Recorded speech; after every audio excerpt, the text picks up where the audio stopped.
चलिए समझते हैं। लौह चुंबकीय पदार्थ में जो दो गुण हम लोग पढ़ चुके हैं, तीसरा गुण से आगे कंटिन्यू करेंगे। 3 नंबर गुण में लिखा जाए, ध्यान देंगे, लौह चुंबकीय पदार्थ फेरोमैग्नेटिक मटेरियल का हम लोग गुण लिख रहे हैं। तो 2 गुण हो चुका है। प्रॉपर्टी नंबर 3 में लिखा जाए, 3 नंबर गुण में लिखेंगे, लिखा जाए लौह चुंबकीय पदार्थ का, लौह चुंबकीय पदार्थ का चुंबकीय प्रवृत्ति, लौह चुंबकीय पदार्थ का चुंबकीय प्रवृत्ति, चुंबकीय प्रवृत्ति या सुग्राहिता का मान, चुंबकीय प्रवृत्ति या सुग्राहिता का मान, चुंबकीय प्रवृत्ति या सुग्राहिता का मान 1 से बहुत अधिक होता है। चुंबकीय प्रवृत्ति या सुग्राहिता का मान 1 से बहुत अधिक होता है। सुग्राहिता का मान 1 से बहुत अधिक होता है। और ध्यान देंगे, चुंबकीय प्रवृत्ति या सुग्राहिता वेरी वेरी ग्रेटर देन 1। इसका मतलब यह है कि इसके अंदर चुंबकीय प्रवृत्ति बहुत ज्यादा है बालक। इसको लिख लिया जाए।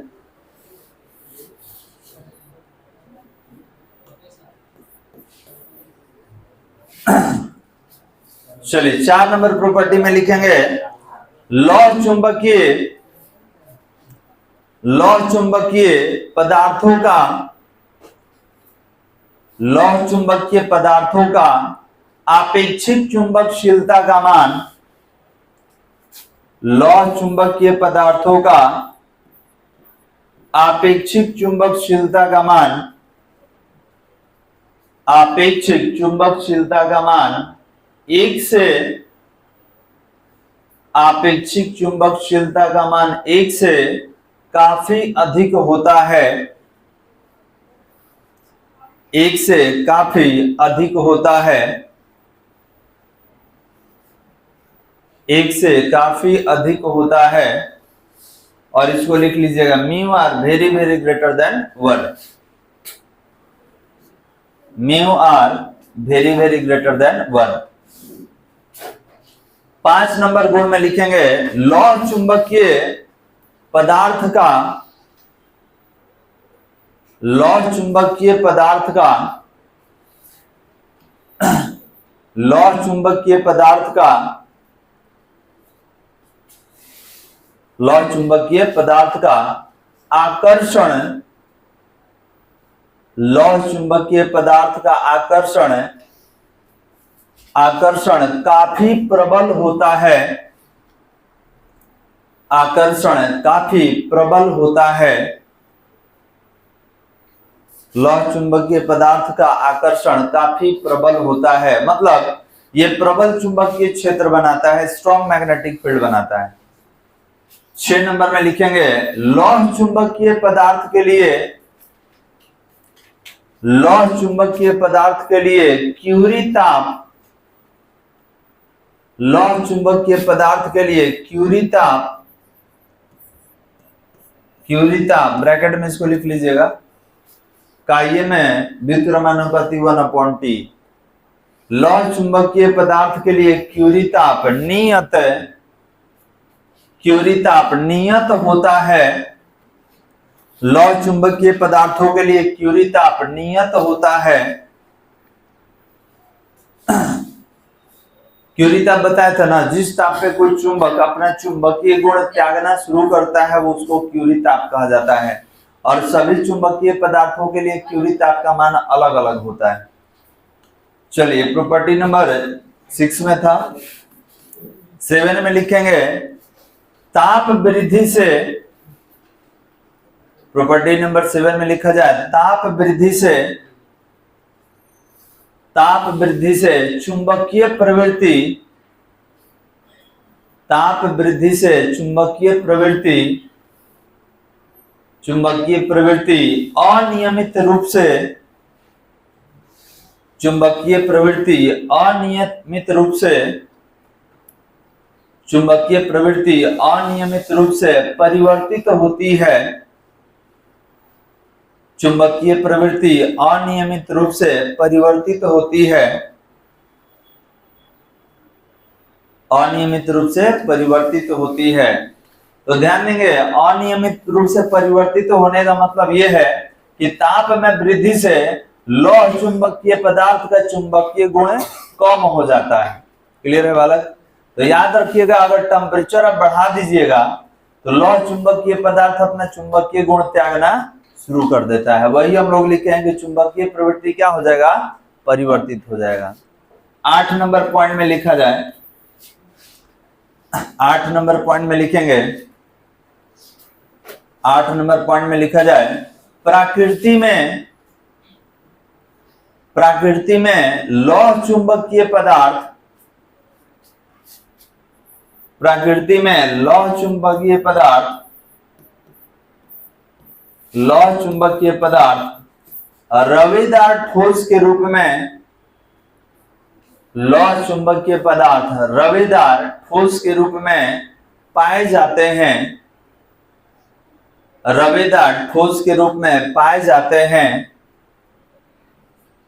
रवेदार ठोस के रूप में पाए जाते हैं।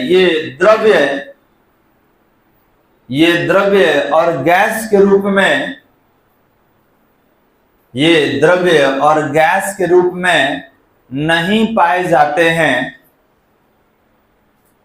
ये द्रव्य तथा गैस के रूप में नहीं पाए जाते हैं, ये द्रव्य तथा गैस के रूप में नहीं पाए जाते हैं। तो याद रखिएगा, फेरोमैग्नेटिक मटेरियल लौह चुंबकीय पदार्थ ठोस की अवस्था में पाया जाता है। रवेदार ठोस, क्रिस्टलाइन सॉलिड इसको कहा जाता है, ठोस के रूप में पाया जाता है। और आपको याद होगा कि हम लोग को मैग्नेटाइट भी कैसा मिला था? ठोसी में मिला था। अब इसमें कौन कौन होता है तो इसके प्रकार के बारे में बताया गया है कि फेरस है, जिसको आप लोहा कहते हैं, स्टील है, कोबाल्ट है, निकेल है, टंगस्टन स्टील है, टंगस्टन कोबाल्ट है, एल्युमिनियम है, निकेल है, कोबाल्ट। एल्युमिनियम, निकेल, कोबाल्ट जब एक ही में मिल जाता है तो उसको एल्निको कहा जाता है।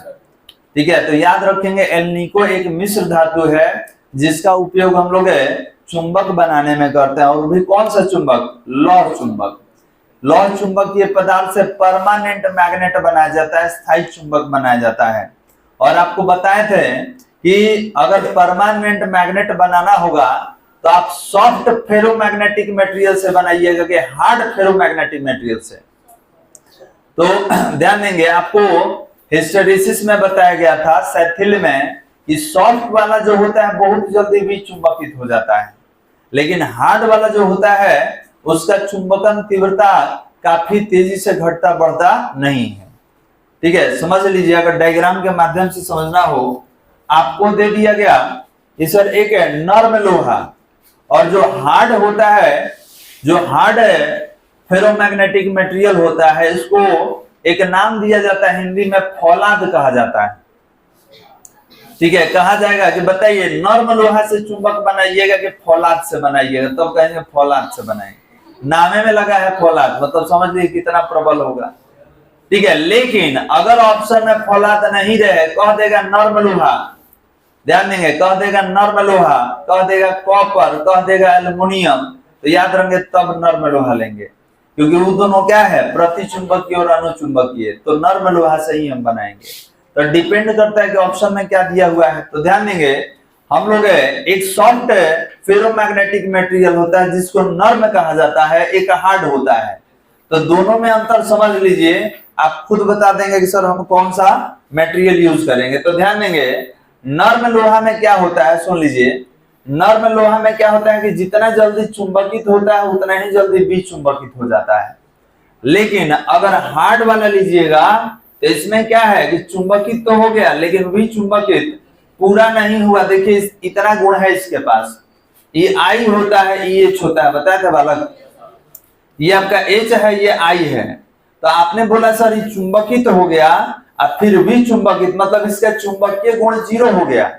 लेकिन इसमें क्या होता है कि अगर हार्ड वाला, अगर आप प्रतिचुंबकीय पदार्थ लेते हैं, ये सॉफ्ट वाला हो गया, तो दोनों में अंतर क्या है कि अगर हार्ड फेरोमैग्नेटिक मटेरियल लेते हैं तो इस स्थिति में क्या होगा कि भले ही आप फील्ड हटा दीजिए, आप अपना चुंबकीय क्षेत्र हटा दीजिए, लेकिन याद रखेंगे कि इसका चुंबकीय गुण खत्म नहीं होता है। देखिए इतना अब इसके पास चुंबकीय गुण है, ठीक है। तो आप बोलेंगे सर हमको अगर चुंबक बनाना हो तो हम हार्ड वाले से बनाएंगे, क्यों? क्योंकि परमानेंट चुंबक का मतलब होता है स्थायी चुंबक। तो अब बताइए कि करंट आप दिए, ध्यान देंगे, आप करंट दिए तो चुंबक बन गया, करंट हटा लिए तो भी चुंबकित हो गया। लेकिन हमने बोला कि करंट देने के बाद, करंट जब हटा लिए तो हटाने के कुछ समय के पश्चात भी उसके अंदर चुंबकीय गुण रहता है, तो हम वही ना यूज करेंगे जो आसानी से भी चुंबकित नहीं होता हो। तो याद रखेंगे इन दोनों में अंतर क्या है। इसमें जब तक करंट रहेगा, जब तक आप एक कॉइल ले लेते हैं, इसके अंदर लोहा डाल दिए, अब इसमें करंट रहेगा तभी चुंबकीय गुण रहेगा। लेकिन अगर कॉइल ले लिए, इसके अंदर फौलाद ले लिए, मतलब हार्ड फेरोमैग्नेटिक मटेरियल, तो इसमें आपका करंट अगर खत्म भी कर दीजिएगा, क्षेत्र जीरो भी हो जाएगा। ध्यान देंगे, अगर इसमें करंट हम लोग जीरो कर दें, क्षेत्र जीरो हो जाए, तो इसके अंदर चुंबकीय गुण पॉजिटिव रहता है और चुंबकीय क्षेत्र भी रहता है। मतलब इसके अंदर अभी चुंबकीय गुण है, लेकिन इसके अंदर चुंबकीय गुण समाप्त हो गया है। क्यों? तो ये आप लिए हैं सॉफ्ट आयरन लिए हैं और ये हार्ड है, तो इसका गुण है कि करंट दिए तो चुंबकित हुआ, करंट हट गया तो भी चुंबकित। लेकिन इसमें क्या होता है कि जब एक बार चुंबकित हो गया, आप भले करंट बंद कर दीजिए, फील्ड जीरो कर दीजिए, लेकिन इसके अंदर चुंबकीय गुण रहेगा। अब कितना रहेगा? 100 तो नहीं रहेगा, 30% रहेगा, 40% रहेगा, 50%, लेकिन रहेगा बालक। तो याद रखेंगे कि अगर हमको स्थायी चुंबक यूज करना है तो उसमें सॉफ्ट फेरोमैग्नेटिक मटेरियल लिया जाएगी, हार्ड। क्यों? हार्ड वाला कुछ देर तक अपने पास गुण रखता है, लेकिन सॉफ्ट वाला अचानक क्या कर देगा? जीरो कर देगा। क्लियर है बालक? तो यही है। अब इसको डायग्राम के माध्यम से ये बताए थे, कहां पर? हिस्टैरिसीस में बताए थे। चलिए कितना प्रॉपर्टी हुआ हम लोग के पास? 8 कंप्लीट। अब यहां से नोट लिखना है, नोट 1 2 3 करके हम लोग लिखेंगे। चलिए नोट नंबर 1 बालक, नोट नंबर 1 लिखेंगे, चुंबकीय द्विध्रुव, चुंबकीय द्विध्रुव पर लगने वाला, चुंबकीय द्विध्रुव पर लगने वाला बल आघूर्ण, चुंबकीय द्विध्रुव पर लगने वाला बल आघूर्ण, और डैश दे दीजिए। तो ध्यान देंगे, क्षण चुंबक को ही चुंबकीय द्विध्रुव कहा जाता है। और विद्युतीय में क्या पढ़े थे? विद्युतीय द्विध्रुव पर लगने वाला बल आघूर्ण, तो दोनों एक ही जैसा होता है, इसमें थोड़ा सा अंतर है। ये हो जाएगा टाउ बराबर mb sin थीटा, टाउ बराबर mb sin थीटा। अगर इसको सदिश के रूप में लिखना होगा तो ये हो जाएगा m cross b, m cross b। अब सवाल ये है कि सर इसमें m क्या है? तो m का नाम है चुंबकीय द्विध्रुव आघूर्ण, b का नाम है चुंबकीय क्षेत्र की तीव्रता, और थीटा क्या है? तो दोनों के बीच का कोण।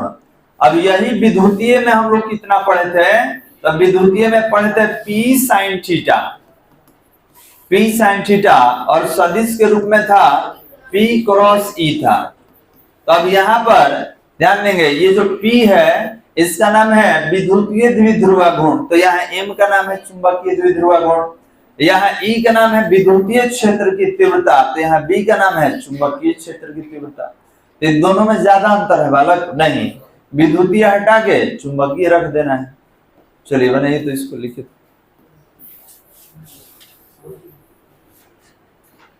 लिख लेंगे इसको।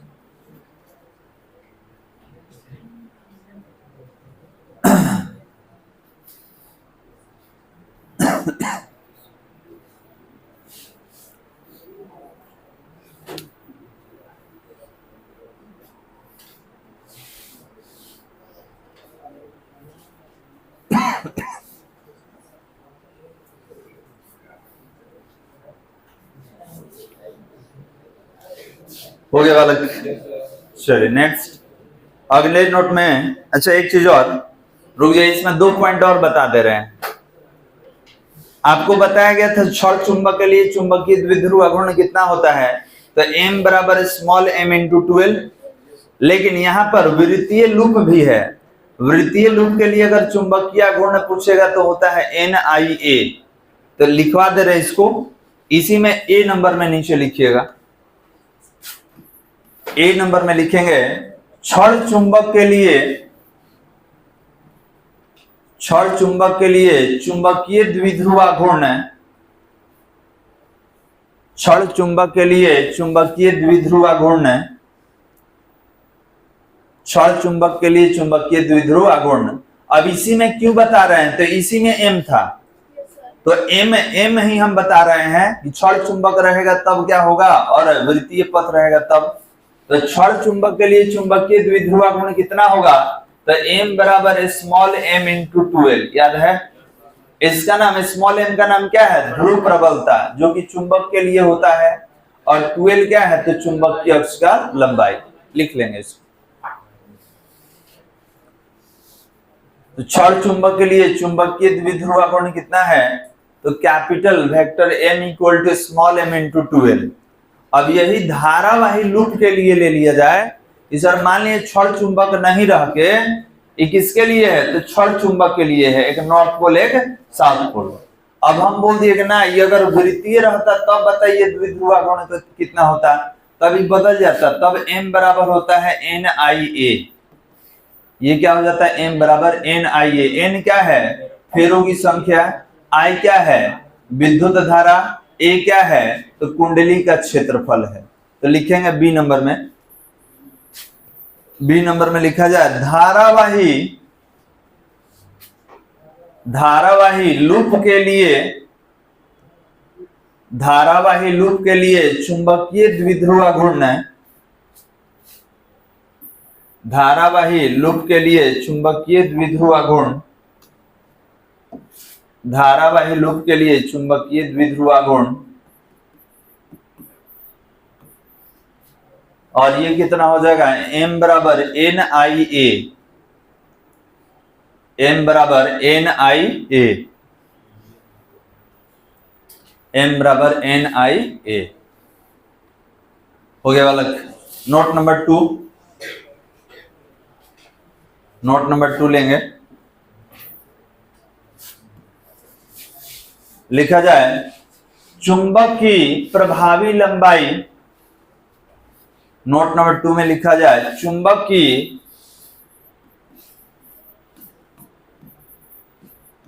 की प्रभावी लंबाई,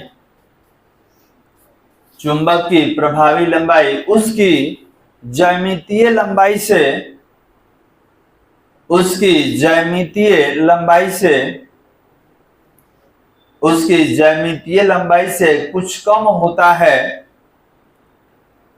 उसकी ज्यामितीय लंबाई से कुछ कम होता है,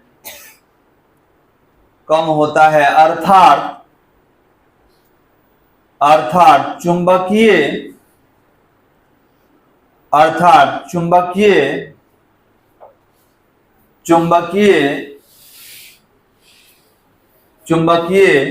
लंबाई की, अर्थात चुंबकीय लंबाई की 5/6 गुना, चुंबकीय लंबाई की 5/6 गुना या 5/6 गुना या 84% तक, या 84% तक होता है, 84% तक होता है। अब सवाल ये है कि सर इसमें 2 लंबाई आप बोले हैं, ज्यामितीय और प्रभावी, तो ज्यामितीय प्रभावी क्या है, तो थोड़ा सा डायग्राम के माध्यम से समझते हैं। कोई चुंबक ले लिए बालक,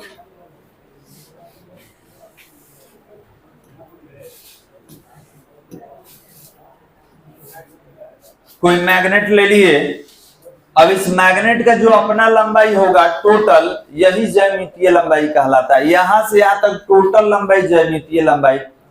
अब आपने बोला कि सर इसके अंदर तो दो गो पोल है, ठीक है, एक का नाम लेंगे नॉर्थ पोल और एक का नाम लेंगे साउथ पोल।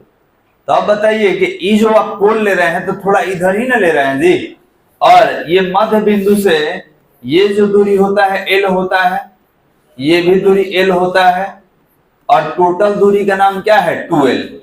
तो ये 12 है यहां से यहां तक का दूरी। तो याद रखेंगे ये जो 12 आप लिखे हैं इसी को प्रभावी लंबाई कहा जाता है। मतलब नॉर्थ पोल और साउथ पोल के बीच का जो दूरी होगा इसी को हम लोग क्या कहेंगे, प्रभावी लंबाई। और ज्यामितीय लंबाई क्या होगा, तो यहां से यहां तक का टोटल लंबाई ज्यामितीय है। और प्रभावी लंबाई कहां से कहां तक, तो देखिए यहां से और यहां तक का दूरी है, जिसको हम लोग 12 के नाम से जानते हैं। तो अब लिखेंगे कैसे, तो देखा जाए, यहां लिखेंगे कि प्रभावी जो लंबाई होगा, प्रभावी लंबाई ये कितना होगा, ज्यामितीय लंबाई, ज्यामितीय लंबाई का कितना गुना, 5/6। अब इसमें पूछा जाएगा कि बताइए प्रभावी लंबाई कहां से कहां तक है, तो आप कहेंगे कि सर ये जो 12 आप देख रहे हैं, ये 12 यहां से यहां तक, इसी 12 का नाम है प्रभावी लंबाई। और ज्यामितीय लंबाई कहां से कहां तक, तो टोटल यहां से यहां तक टोटल ज्यामितीय, एक कम है ना होगा जी, ज्यामितीय ज्यादा होगा, प्रभावी क्या होगा, कम होगा। यह ऑब्जेक्टिव में बहुत बार पूछा गया क्वेश्चन है। डायग्राम बना के लिख लीजिए।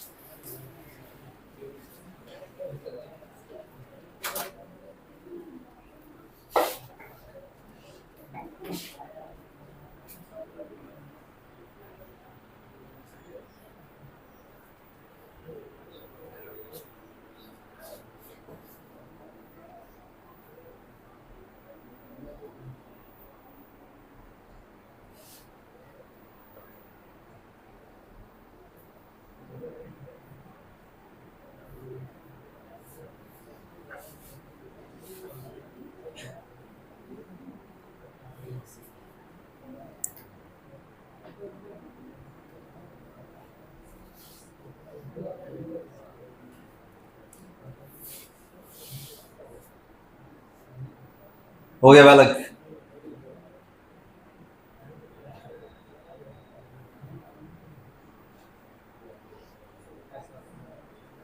अगले नोट में लिखा जाए, कितना हुआ नोट, चलिए 3 में लिखा जाए। नोट नंबर 3 में, एक समान चुंबकीय क्षेत्र में स्थित,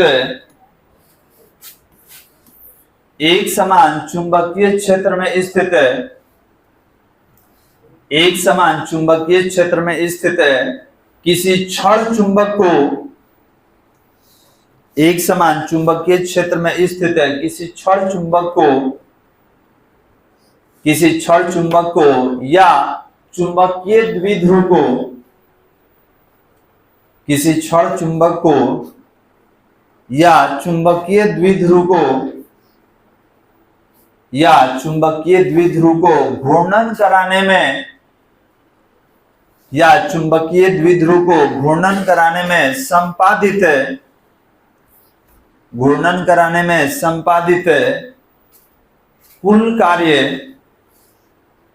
घूर्णन कराने में संपादित कुल कार्य। तो ध्यान देंगे, अगर हमारे पास चुंबकीय क्षेत्र है बालक, अगर चुंबकीय क्षेत्र है और इसमें कहा गया कि कोई चुंबक है जो इस तरीके से था, ध्यान देंगे, कोई चुंबक है इस तरीके से था, हम इसको घुमा के क्या कर दिए, थीटा कोण पे रख दिए। तो बताइए जब आप क्षेत्र के साथ थीटा कोण पे घुमा दिए तो आप कितना काम कर दिए, वर्क डन बताइए।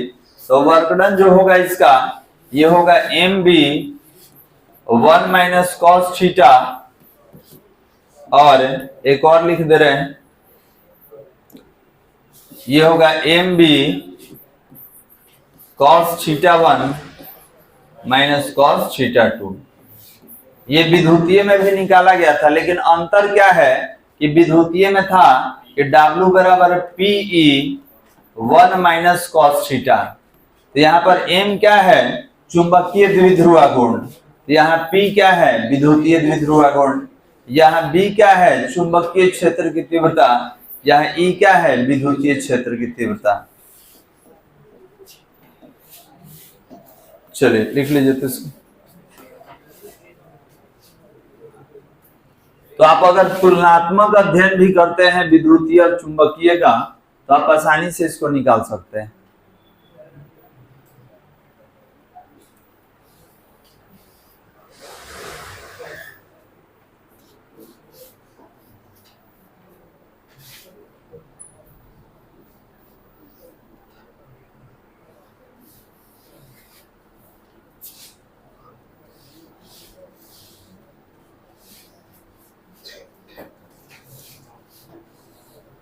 ओके बालक, ठीक।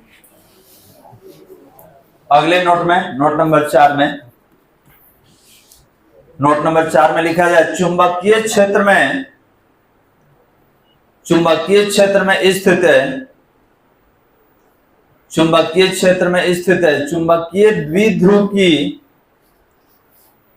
चुंबकीय क्षेत्र में स्थित है चुंबकीय द्विध्रुव की स्थितिज ऊर्जा, चुंबकीय क्षेत्र में स्थित है चुंबकीय द्विध्रुव की स्थितिज ऊर्जा, स्थितिज ऊर्जा। और ये बताए कि ऊर्जा किसके बराबर होता है, किए गए कार्य के बराबर होता है। तो जितना आप क्षण चुंबक को घुमाने में काम किए हैं वही आपका क्या है, स्थितिज ऊर्जा। क्योंकि स्थिति में परिवर्तन के कारण जो ऊर्जा आता है उसको स्थितिज ऊर्जा कहा जाता है। और स्थितिज ऊर्जा को कैसे लिखते हैं, यू से। ये किसके बराबर होता है, कार्य के बराबर होता है। तो लिख लेंगे, यही आपका फॉर्मूला है।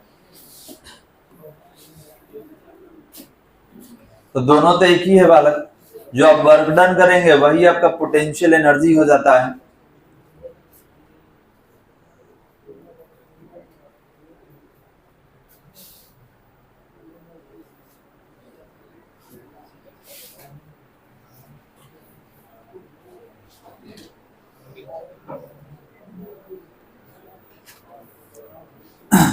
हो गया बालक।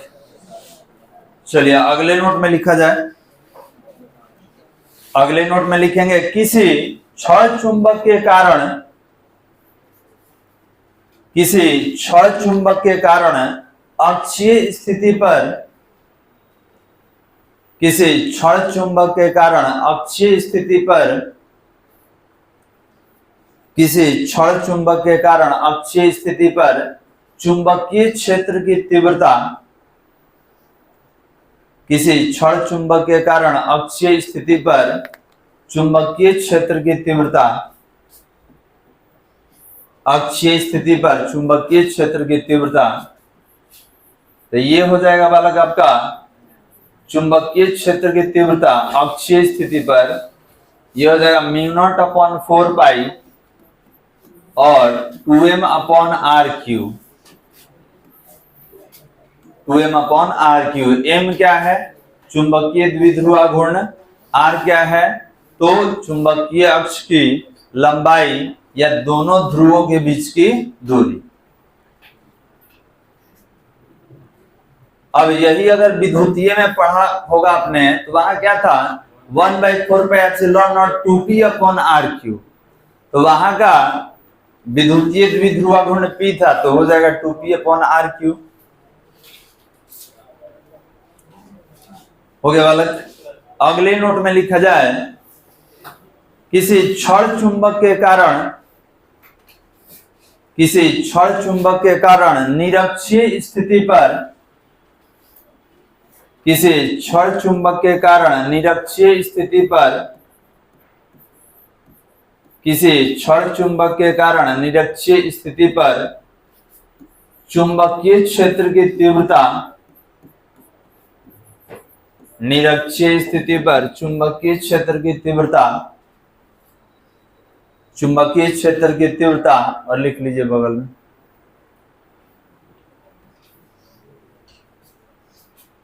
तो ध्यान देंगे ये सारा विद्युतीय में भी हम लोग निकाले हैं। आप तुलनात्मक अध्ययन भी कर सकते हैं तुलना करके।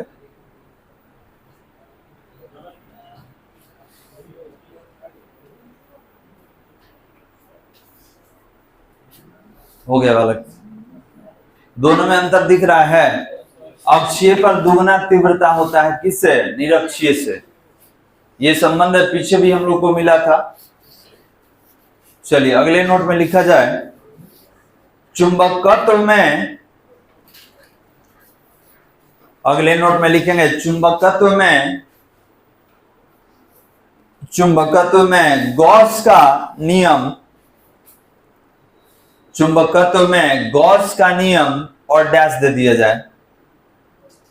चुंबकत्व में गॉस का नियम और डैश दे देंगे। हो गया बालक। इन्वर्टेड कॉमा में लिखा जाए, किसी बंद पृष्ठ से गुजरने वाला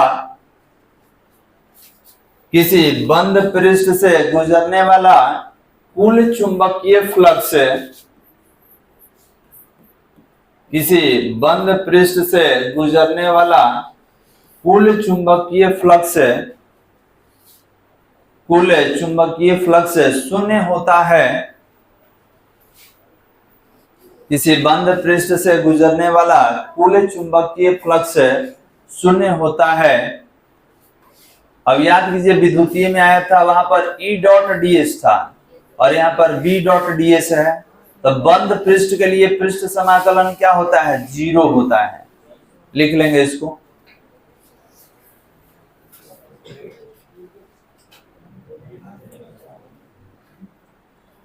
अब इसमें भी एक कूलॉम का नियम होता है, ठीक है। चुंबकत्व में भी कूलॉम का नियम है, उसको भी हम लोग लिख लेंगे, लेकिन तुलनात्मक अध्ययन करते हुए। हो गया बालक। कूलॉम का नियम पढ़े हैं आप, F = 1/4πε0 Q1 × Q2/r²। तो दो आवेशों के बीच लगने वाला बल था, लेकिन ये जो है दो ध्रुव प्रबलता के बीच लगने वाला बल होगा, नॉर्थ पोल और साउथ पोल के लिए। अगले नोट में लिखा जाए, अगले नोट में लिखेंगे चुंबकत्व में कूलॉम का नियम, चुंबकत्व में कूलॉम का नियम। तो देखिए चुंबकत्व में कूलॉम का नियम क्या है। तो यहां पर सबसे पहले एक चुंबक ले लेते हैं हम लोग, और इसमें दो पोल ले लेंगे, नॉर्थ पोल और साउथ पोल। और यहाँ पे इनके बीच का दूरी कितना लिख दिया जाए? r। ये 12 के बराबर होता है। और यहाँ पर इसका ध्रुव प्रबलता कितना बालक? m1। इसका ध्रुव प्रबलता m2। अगर आवेश रहता तो Q1 Q2 लेते, लेकिन इसके पास आवेश तो होता नहीं है, ध्रुव प्रबलता होता है।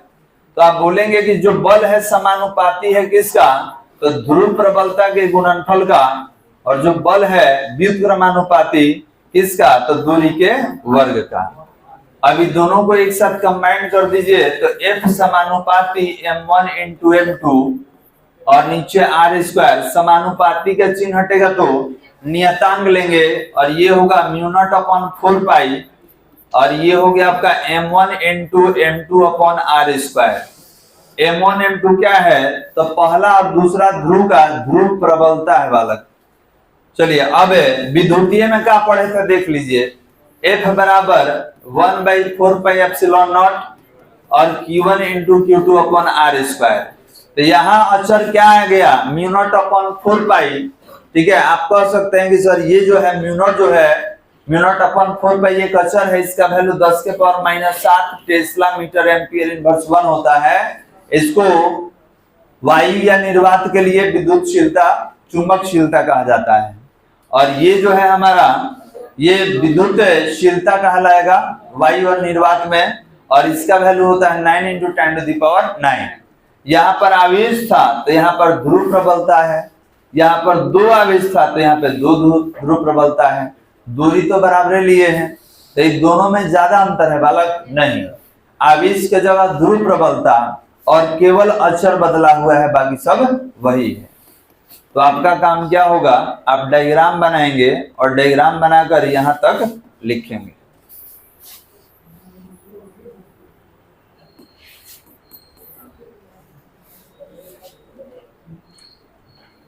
डायग्राम बना लीजिए, डायग्राम बना के नीचे लिखेंगे समीकरण 1 तक।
हो गया बालक।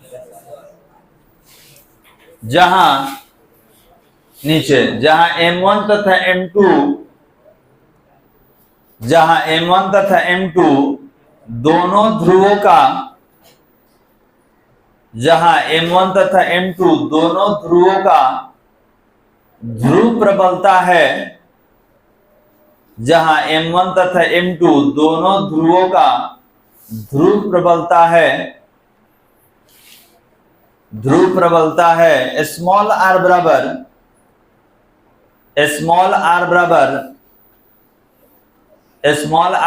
दोनों ध्रुवों के बीच की दूरी, स्मॉल r बराबर दोनों ध्रुवों के बीच की दूरी, डायग्राम में भी देख सकते हैं, नॉर्थ साउथ के बीच का डिस्टेंस, उसको 12 भी हम लोग ले सकते हैं। हो गया बालक, कितना नोट हुआ? अगला नोट लिखा जाए, लिखेंगे आपेक्षिक चुंबकशीलता, आपेक्षिक चुंबकशीलता एवं आपेक्षिक चुंबकशीलता एवं चुंबकीय प्रवृत्ति में, आपेक्षिक चुंबकशीलता एवं चुंबकीय प्रवृत्ति में संबंध है, आपेक्षिक चुंबकशीलता एवं चुंबकीय प्रवृत्ति में संबंध है, और डैश दे दिया जाए, डैश दे देंगे।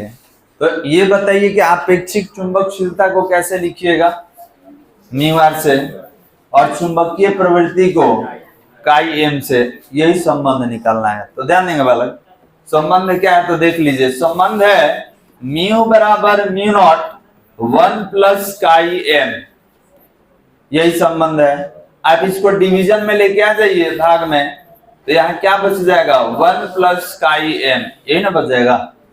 आपको पढ़ाए थे आपेक्षिक चुंबकशीलता, म्यू आर बराबर कितना? तो म्यू अपॉन म्यू नॉट। इसको क्या कहा जाएगा? माध्यम का चुंबकशीलता। इसको क्या कहा जाएगा? निर्वात या वायु का चुंबकशीलता। इसका एक और नाम है, इसका नाम निरपेक्ष चुंबकशीलता भी है। चलिए, तो यहां पर इन दोनों को कैसे हटाइएगा? म्यू आर से हटाएंगे, ये हो गया म्यू आर इक्वल टू, ये हो जाएगा 1 plus that is chi m. समीकरण 1, यही संबंध है बालक, यहां से यहां तक लिख लीजिए। तो दोनों के बीच यही संबंध है। ऑब्जेक्टिव वगैरह में ये पूछ लिया जाता है।